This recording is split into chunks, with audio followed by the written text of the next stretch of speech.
नमस्कार साथियों, स्वागत है आपका।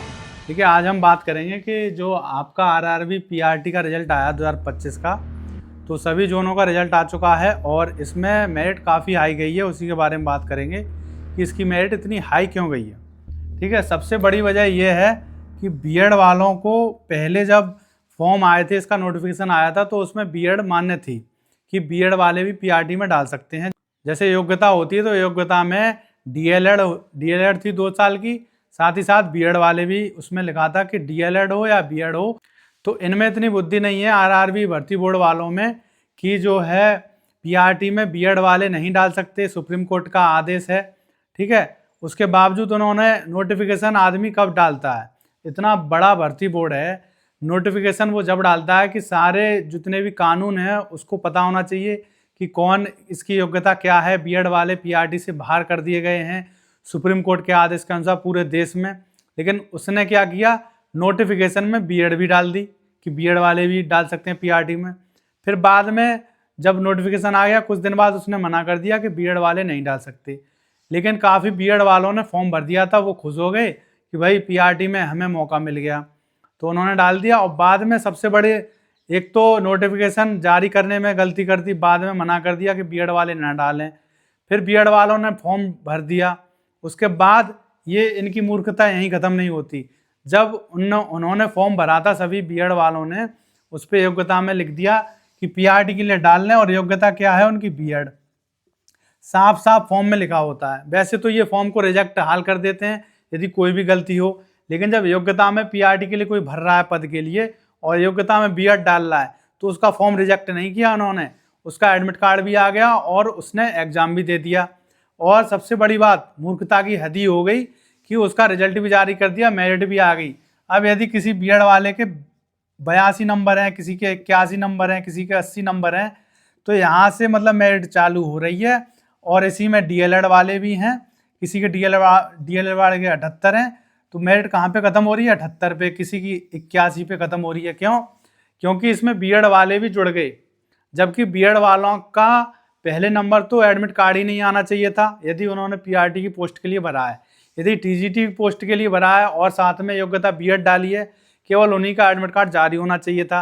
लेकिन यहाँ पे तो कुछ हो ही नहीं रहा। इंडिया में कानून नाम की चीज़ ही नहीं बची। ऐसे खिलवाड़ कर रहे हैं जैसे ये मतलब कोई आरआरबी भर्ती बोर्ड ना हो, कोई चपरासी भर्ती बोर्ड हो।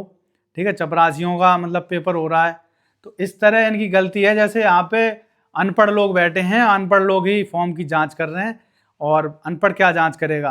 पीआरटी में बीएड भर दे तब भी कोई जांच नहीं करेगा, एडमिट कार्ड जारी कर देगा, रिजल्ट भी आ जाएगा और उसमें बीएड वाले भी हैं।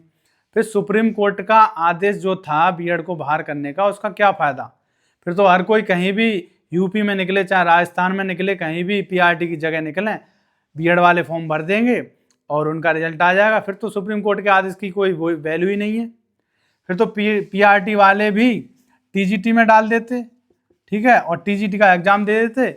किसी की हिंदी अच्छी है, किसी का गणित अच्छा है, तो आराम से वो भी टीजीटी में लग जाते। फिर क्या ज़रूरत है, जिसका जो मन आ रहा है वो फॉर्म में भर दे और रिजल्ट आ ही जाएगा, इंटरव्यू हो ही जाएगा। ठीक है, या फिर दूसरी बात यह है कि इनको ये भर्ती ही नहीं करनी, क्योंकि रेलवे में बहुत सालों बाद तो ये भर्ती आई है, क्या पता केवल नाम के लिए आ गई हो। और जब बीएड वालों का इंटरव्यू में नंबर आएगा, जाएंगे, डॉक्यूमेंट वेरिफिकेशन होगा, उनको बाहर कर दिया जाएगा। और अब जो वेटिंग लिस्ट है वो आती नहीं है, पद खाली रह जाएंगे, पीआरटी वाले जा नहीं पाएंगे इंटरव्यू में। बस वैकेंसी उतनी की उतनी, ना ही किसी की भर्ती करनी पड़ी, ना ही कुछ करना पड़ा। विद्यार्थियों के पैसे गए, एग्जाम दिया, सब जगह वो ही गए। इन्होंने क्या किया, बस फॉर्म के पैसे ले लिया, करोड़ों रुपए कमा लिए, बात खत्म। ये इनकी एक जो है प्लानिंग हो सकती है कि ऐसे ही हम करेंगे, उल्टी सीधी भर्ती कर देंगे, बस रजिस्ट्रेशन के नाम पे हम पैसा कमा लेंगे, बाद में भर्ती कंप्लीट होगी ही नहीं। ठीक है, इतनी धांधलियाँ कर देंगे कि विद्यार्थी ही कोर्ट के चक्कर लगाते रहेंगे। जब सुप्रीम कोर्ट ने आदेश दिया तो सुप्रीम कोर्ट को ही ये देखना चाहिए कि भले ही किसी एक विद्यार्थी ने एप्लीकेशन दे दी कि सर इसमें बीएड को पीआरटी में ले लिया है, तो सुप्रीम कोर्ट को ही पूरी भर्ती को देखना चाहिए और आदेश देना चाहिए कि सही से काम करें, बीएड वालों को अलग हटाएं पीआरटी से। वरना, और ये नहीं है कि इसमें रिजल्ट रुक जाए या फिर सालों तक भर्ती ही रुक जाए, तुरंत के तुरंत जल्दी काम होना चाहिए, तब मानी जाती है कि कानून व्यवस्था ठीक है। लेकिन कानून व्यवस्था ठीक कैसे होगी जब भारत की गवर्नमेंट ही ऐसे काम कर रही है, भ्रष्टाचार अपने चरम पर है, गुलाम होता जा रहा है भारत, तो उसमें ऐसा ही होगा, कोई भी भर्ती नहीं होंगी, ये सब नाम की रह गई है। इसीलिए जो लोग पीआरटी में हैं वो सुप्रीम कोर्ट में जाएं, रिट दायर करें, कम से कम 100 बच्चे मिल जाएं और अपना आपस में देख के और रिट डालनी चाहिए इस पर।